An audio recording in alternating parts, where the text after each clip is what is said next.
안녕하십니까. 김낙곤의 시사 본색입니다. 오늘도 이번 한 주 쏟아진 수많은 뉴스와 시사 속에서 우리 삶과 직결된 이슈를 찾아 그 속의 본질, 본색을 찾아보도록 하겠습니다.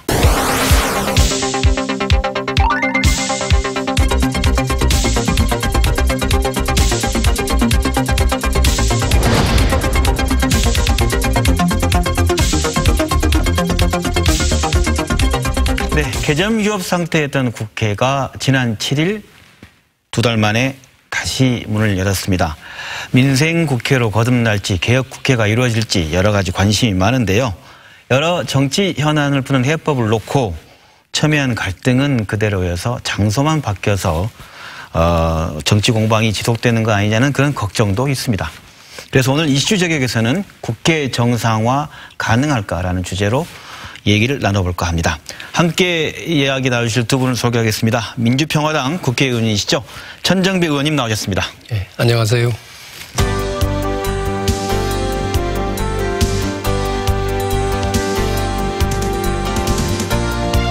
네, 서가번 전 국회의원 나오셨습니다. 반갑습니다.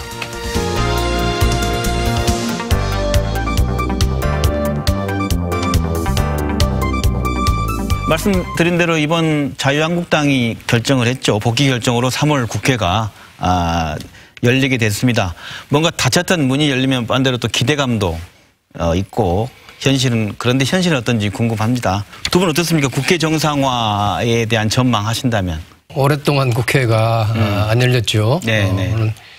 우선 우리 시민들께도 매우 송구스럽습니다. 네. 이번 국회를 바라볼 때 가장 중요한 게 자유한국당의 황교안 체제가 들어선 것이라고 봅니다. 네네. 그럼 이제 황교안 대표 체제가 과거하고 동일하게 할 것인가? 그렇다고 그러면 앞으로 국회 기상도가 매우 흐릴 것 같고요. 어쨌거나 새롭게 등장한 이제 그 제1야당의 지도자이기 때문에 과거에 어쨌든 간에 새로운 무슨 모습을 보여줄 것인가 하는 것에 조금 저는 변수가 있다고 봅니다. 황교안 대표라는 분을 보면은 저는 두 가지로 특징 지을 수가 있어요. 네. 하나는 탄핵을 당한 박근혜 체제의 제2인자였으니까 국정농단에 박근혜 대통령 다음으로 책임이 있는 사람이죠. 네. 그다음에 또 하나는 그분이 그 전에는 주로 공안검사라고 뭐 다 그렇게 냉전주의적인 사람들은 아닙니다만 네, 그렇죠. 이분은 네. 뭐 전형적으로 공안검사로서 냉전적 시각을 가졌던 분입니다. 그래서 그 두 가지가 이제 황교안이라는 분을 이제 말하면 묘사해 줄 수 있는 건데요. 또 그동안 이제 자기 당내 선거에서도 조금 실망스러운 이야기들을 많이 했어요. 박근혜 대통령이 뭐 돈을 받았다는 증거가 없다는 등 그래서 탄핵을 좀 부인한 듯한 답변을 했고 또 5.18 문제에 관해서도 5.18 유공자들을 좀 철저히 심사해서 그런 하여튼 뭔가 좀 이제 징계 대상이 되고 있는 망언 3인방, 5.18을 왜곡하고 폄훼하는 사람들을 편을 들어주는 듯한 입장을 보였단 말이에요. 그래서 이제 그것은 이제 당내 선거 과정이니까 그랬고 이제 좀 황교안이라는 정치로 보면은 이제 새로운 어떤 야당의 그래도 총수 아닙니까? 그 사람이 좀 새로운 모습을 보여줄지 저도 좀 그런 점에서는 좀 기대를 해보고 있습니다만은 네네. 아마 쉽지 않을 것 같습니다. 바로 말씀하시면서 이제 국회 정상화에 두 분이 걸림돌 얘기하면서 먼저 천 의원님께서 바로 바로 황교안 대표의 체제의 출범이 과연 정상화에 어려움을 줄 만한 게 있지 않을까로 전망하신 것 같아요. 뭐 같은 의견이신가요? 사실 황교안 그 대표를 자유한국당의 당원들, 대의원들이 선출을 했습니다마는 과연 최선의 선택이었을까? 또 과정에서도 여러 가지로 당원들도 좀 답답함이 있었죠. 선택지가 별로 없었으니까. 그러나 어쨌든 제1야당의 대표가 되었고 그래서 제1야당의 이 그 대표로서 민주주의에서 또 야당 대표가 가지고 있는 그 비중이 크지 않습니까? 여당과 야당 국정의 실제로 두 축이라고 봐야 되는데 실질적인 그런 책임감을 가지고 소명의식을 가지고 과연 이 그 대표 역할을 할 것인지 아니면은 말 그대로 이 그 꼴보수의 이 그 개파 보수로서 또는 대리인으로서 역할을 할지 이번 국회가 실제로 데뷔전이나 다름없지 않겠습니까? 모습들을 국민들이 보고 또 기대할 건데 제발 그 야당 한 축으로서 국정의 한 축으로서 야당 대표로서 제대로 된 이 대표 역할을 좀 해주시기를 국민의 한 사람으로서 드리겠습니다.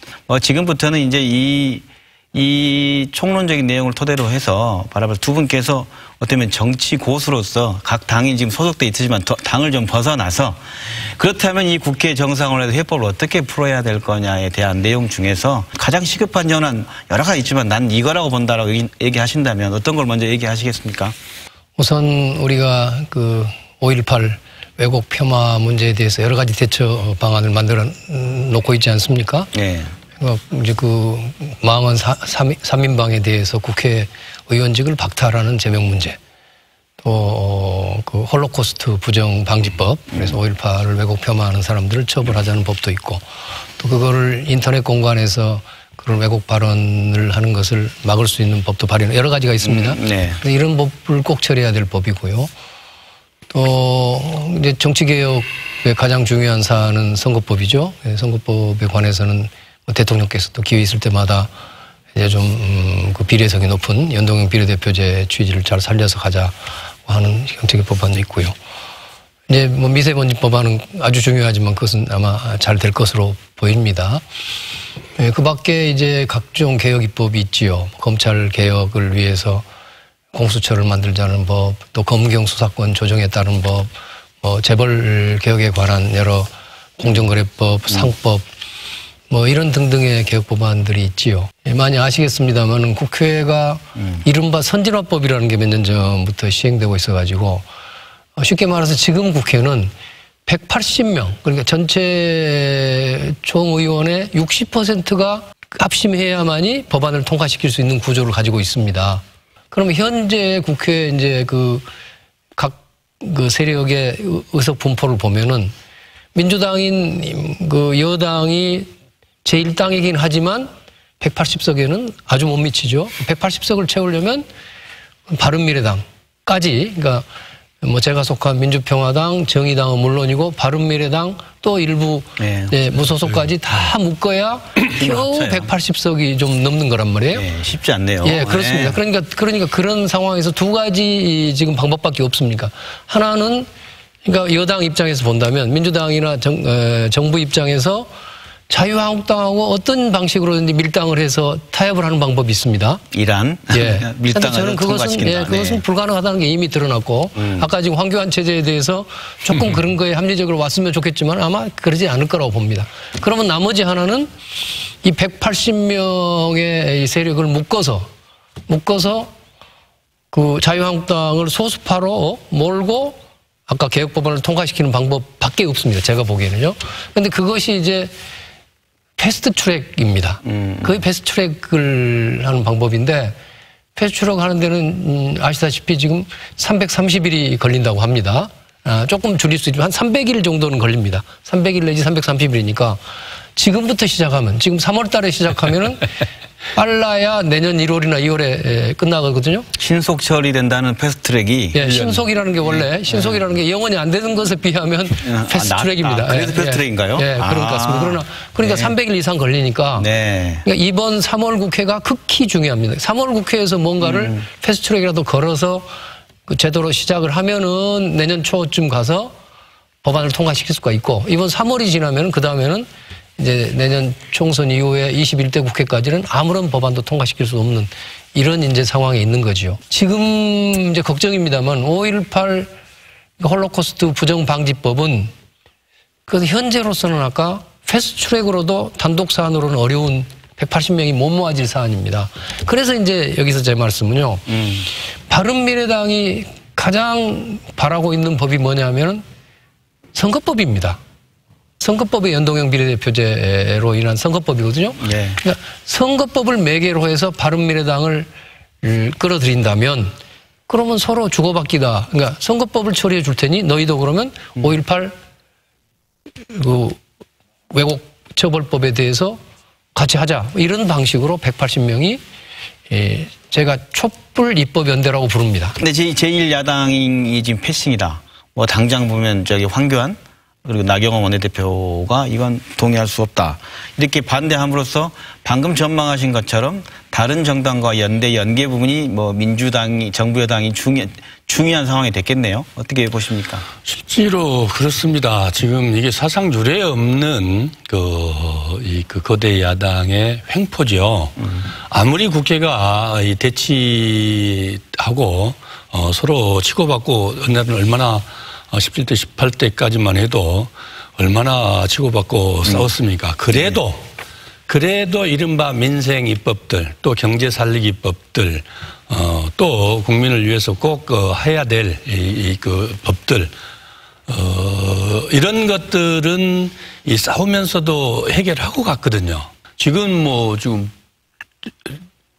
개점 위협 이 오래고 또 그나마도 정말 개혁입법, 민생입법이라고 하는 것들이 지금 선 의원님 길게 설명을 주셨습니다마는 좀 가지를 못해요. 그러니까 지금 국회가 열렸음에도 불구하고 아까 우리가 충분히 기대한다고 함에도 불구하고 여전히 우리가 얘기할 때는 그게 쉽지 않을 거다. 그러면 과연 그래서 패스트트랙까지 가는데 문제는 지금 미세먼지, 그는 합의했다고 합니다만은 또 강론에 들어가면 또 어떨지. 그다음에 유치원 학부모들을 지금 유치원 어린애들 뿐만 아니고 학부모들을 벌무로 해서, 지금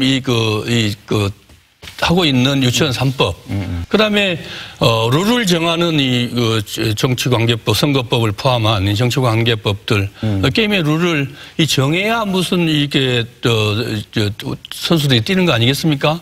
뿐만 아니고 이제 지금 우리 국민들 사실 개혁입법의 첫 번째라고 꼽고 있는 이 검경 수사권 독립을 비롯한 이른바 사법개혁 관련 법들 네. 이런 법들은 정말 정쟁의 대상 볼모에 대해서 정쟁의 볼모가 돼서는 곤란한 거거든요. 말씀 들어보면 이제 그 중에서 그럼 최근 시사와 관련된 관심으로 아까 검경 수사권 조정이라든가 공수처 설치 이런 부분에 관련된 관심이 높아진 게 최근에 사법부에 관련된 여러 가지 판결이 많이 나오면 더 관심이 높으니 이 얘기를 좀 더 하고 이 얘기 집중 좀 하면서 좀 개혁 입법 얘기를 하면 좋겠는데요. 법무부 장관님도 지내셨고 했으니까 뭐랄까요. 개혁 입법의 그 양승태 대법원식이 법무부 장관을 지낸 그 황교안 대표가 되면서 이게 과연 잘 되겠냐 개혁 입법이 그런 걱정이 있거든요. 어떻게 보십니까? 아니 그 점도 그렇죠. 네. 황교안 법무부 장관은 그 사법농단의 일환인 재판 거래에 아마 직접적인 관여자일 겁니다. 그러니까 재판 거래라는 게 예를 들어서 여러 건 있지만 예를 들어서 강제동원 일제 강제동원 손해배상 사건을 네. 그걸 당시에 청와대 김기춘 실장이 중심이 된 것 같은데 거기에서 외교부 장관, 법원 행정처의 심지어는 대법관인 그 행정처장 그리고 법무부 장관 이렇게 같이 모여서 재판 거래를 논의했단 말이에요. 그걸 두 번 다 참석한 것으로 좀 돼 있습니다. 그런데 네. 왜 황교안 대표에 대해서는 아마 수사도 안 했는지 그것도 조금 의심스럽습니다만은 저는 이 황 대표가 문제가 아니라 그러니까 황 대표를 두둔할 생각은 없습니다만은 네. 자유한국당하고 밀당해서는 저는 안 된다고 생각합니다. 어차피 안 될 일인데 문제는 답이 없다. 사실은 제가 유감인 것은 지금 문재인 정부 여당의 자세입니다. 네. 그러면 아까 유일한 길은 180명의 제가 말씀드린 연대 그러니까 사실은 저 야당입니다. 제가 소속으로는 야당인데 야당인 게 중요한 게 아니라 개혁 입법을 하자는 데 있어서는 여당 이상 가는 의지를 가지고 있습니다. 근데 개혁 입법을 하기 위해서는 180명의 이 스크럼을 짜자는데 그동안 2년 가까운 기간 동안에는 제가 보기에는 정부 여당의 그 지도부에서 이 문제에 대해서 그렇게 많은 어떤 의지나 관심을 안 가진 것 같습니다. 실제로 손을 놓고 있던 게 아니고 또 전략이 없어서 전략적으로 이거 했다고 보기에는 조금 그 무리가 있고요.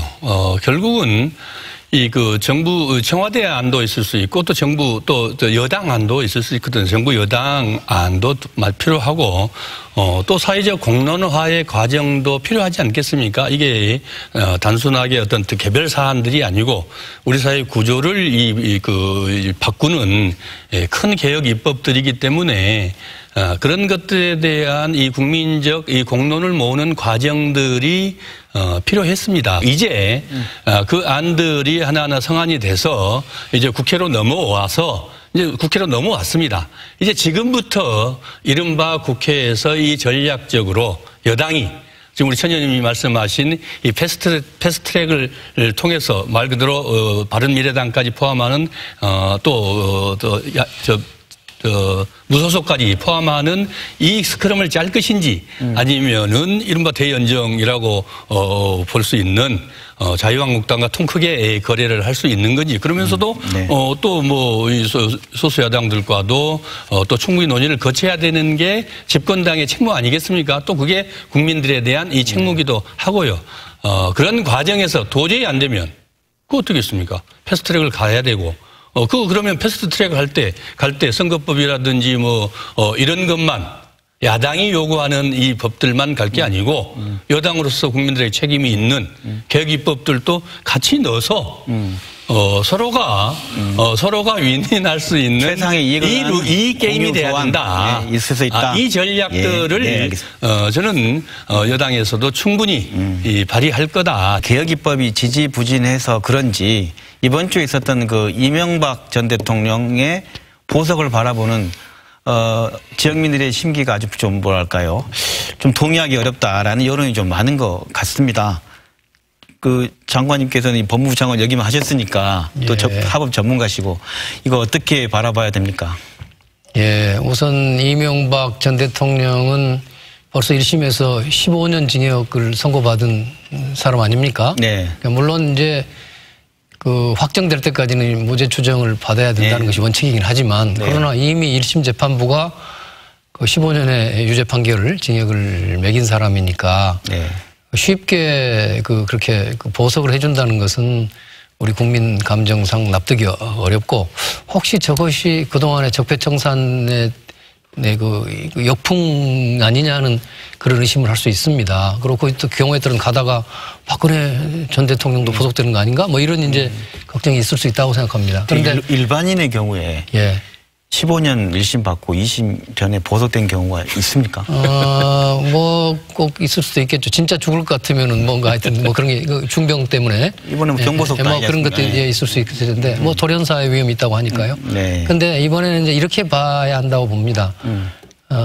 그 구속 기간이 좀 기술적인 문제인데요. 구속 기간이 제한이 돼 있습니다. 그러니까 우리나라는 일단 구속돼서 재판을 받으면 1심은 6개월 이내에 끝나지 않으면 석방해야 됩니다. 근데 지금 항소심은 지금 이명박 전 대통령의 경우에는 4월 8일인가요? 앞으로 한 달 정도 후에까지 만일에 항소심 판결이 선고 안 된다면 그날은 그냥 석방해야 될 그런 상황에 있는 것 같습니다. 그러니까 재판부가 보기에는 아직 재판의 진행 정도가 앞으로 그러니까 앞으로 한 달 이내에는 재판이 끝나지 않을 것 같다. 그렇다고 그러면 이명박 전 대통령을 그냥 대책 없이 석방해야 될 것에 비하면 이번에 보석을 하면서 보니까 실질상으로는 여러 조건을 붙여서 그 집안에 가택연금시켜 놓은 것 같더만요. 그런 점에서는 재판부가 그런 고심의 산물이다. 저는 그렇게 이해가 됩니다. 그래서 그 때문에 걱정하실 필요는 없을 것 같습니다. 그게 뭐 유무죄 판결이 아니고 어차피 앞으로 항소심에서 다시 유죄 판결이 나고 대법원에 확정된다면 뭐 도리 없이 뭐 다시 재수감돼서 15년이면 15년 동안 아마 복역을 해야 될 겁니다. 사법 절차 법 기술적으로 보면 우리 천 의원님 말씀 100번 맞습니다만은 국민들 정말 얼마나 허탈하고 얼마나 가슴이 철렁했겠습니까?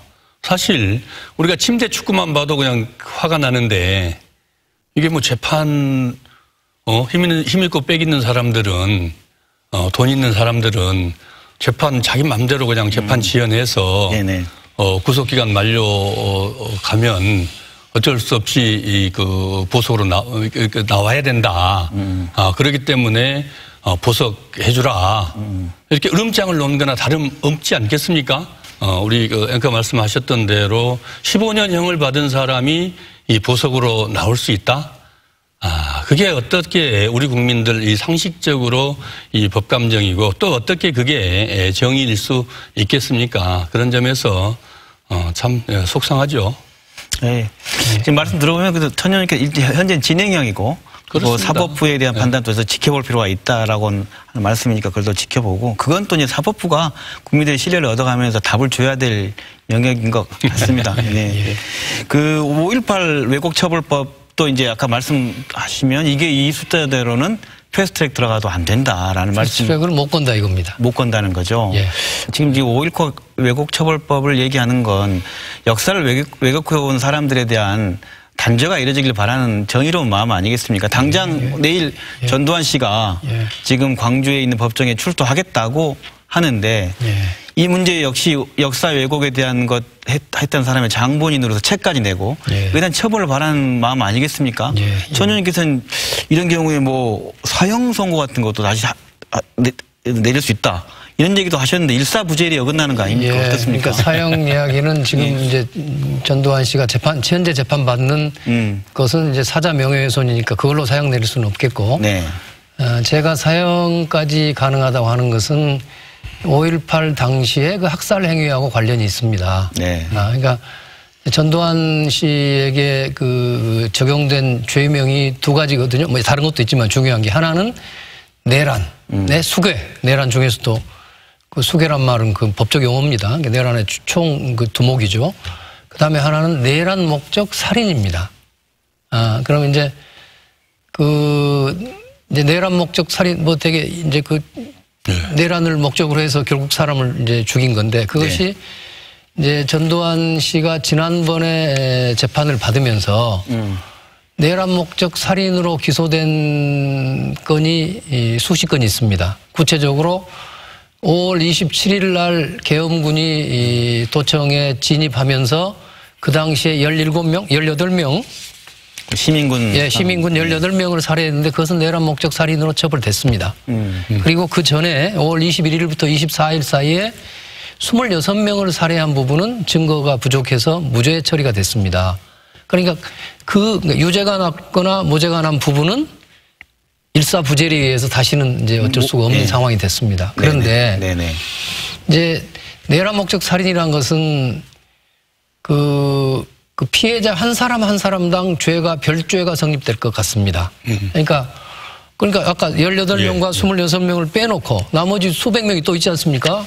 그 사람들을 살해한 부분을 전두환 씨가 그걸 공범으로 살해했다는 점만 입증만 되면 되는데 그러면 이제 지금 5.18 특별조사위원회도 지금 또 가동이 안 되고 있으니 걱정입니다만 가동이 돼서 새롭게 조사한 결과 예컨대 전두환 씨가 발포 명령을 내렸다. 또 전두환 씨가 무슨 헬기의 기총소사 명령을 내렸다. 이것이 명확해지면은 그로 인해서 학살된 피해자에 대해서는 내란 목적 살인죄가 별도로 성립하기 때문에 그 죄에 관해서는 아까 재판 받은 적이 없어서 새롭게 이제 처벌할 수 있는데 그것이 법정형이 사형 또는 무기입니다. 내란 목적 살인은 워낙 중죄라서 그러니까 사형도 가능하고 최소한 무기징역을 보내야 될 상황이 되는 거죠. 네, 어떻게 보면 어느 쪽에서든 모든 걸 다 가져갈 수 없는 현재 그 국회가 문을 열었지만 그런 상황임을 다 예측할 수 있겠네요. 저희 입장에서 참 5.18 부분이 잘 처리되길 바라는 거고 정치권은 이거에 대한 걸 서로 간에 개혁 입법들과 민생 법안을 또 교차해서 교환해서 또 어떤 걸 우선적으로 할 건지에 대한 선택과 집중을 해야 될 것임을 두 분 얘기를 알 수 있었습니다. 오늘 그 이슈 제기에서 저희가 이제 국회 정상화 가능할까? 이렇게 던지면 되게 좀 부정적으로 가능하지 않다. 이런 의미보다는 가능해져야 된다. 그렇게 돼야 된다라는 의미였습니다. 두 분이 마지막 인사말로 먼저 각자 국회에서 또 이 일 앞으로 계속 하실 거니까 천정배 의원님께서 이런 노력을 앞으로 기울여 가겠다라는 각오와 내용을 좀 말씀해 주시고 또 국회 밖에 계시지만은 시민과 함께 이런 부분들이 앞으로 좀 필요할까라는 양쪽의 마지막 멘트를 듣도록 하겠습니다. 네. 오늘 토론 과정에서 누누이 이야기했습니다만 무엇보다도 180명의 촛불 입법연대가 이번 3월 중으로 성공적으로 출범했으면 좋겠다 하는 바람을 저도 가져보고요.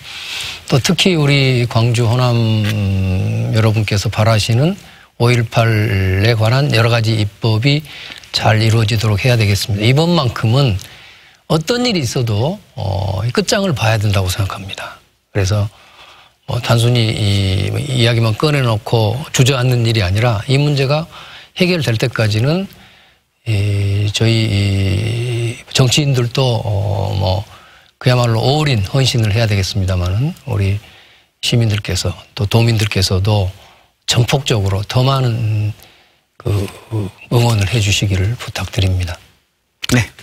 예, 저도 이제 집권당입니다만은 또 원외기는 합니다만은 이제 순천의 지역위원장을 맡고 있습니다. 민주당에. 또 지금은 또 대학 총장으로 가서 일하고 있습니다. 정말 우리 국민들이 지금 원하는 간절한 이 법들, 유치원 3법들, 또 미세먼지법, 그다음에 일자리 없어서 얼마나 지금 애타합니까? 또 장사 안 되는 이 자영업, 소규모 자영업자들, 그들의 이 눈물과 한숨을 달래줄 수 있는 그런 법들, 제발 이번 국회에서 통과시켜 주시기를 바라고요. 하나 덧붙여서 말씀드리면은 지금 우리 손으로 뽑은 우리 대통령 문재인 대통령입니다. 특히 우리 광주 전남 우리 호남 입장에서 보면 더 그렇습니다. 집권당에서 그 안에 문재인 대통령 고군분투하고 계시고, 또 우리 전현희 야당 의원님 또 애써주고 계십니다만은, 물 들어올 때 노절하고, 우리 지역의, 현안들, 또, 경제 문제, 일자리 문제, 정말 우리 좀 먹고 사는 문제 잘 할 수 있도록, 좀 챙길 수 있도록, 좀 그런 역할들도 저도, 미력 하나마 열심히 최선을 다해서 해보겠다. 이런 말씀 드리면서 맺겠습니다. 네, 오늘 주제 국회 정상화 가능할까란 것으로 얘기를 나눠봤습니다. 민주평화당 천정배 의원님 그리고 서가번 전 의원님과 함께했습니다. 집중 토크 나눠봤습니다. 좋은 말씀 감사합니다. 고맙습니다. 감사합니다.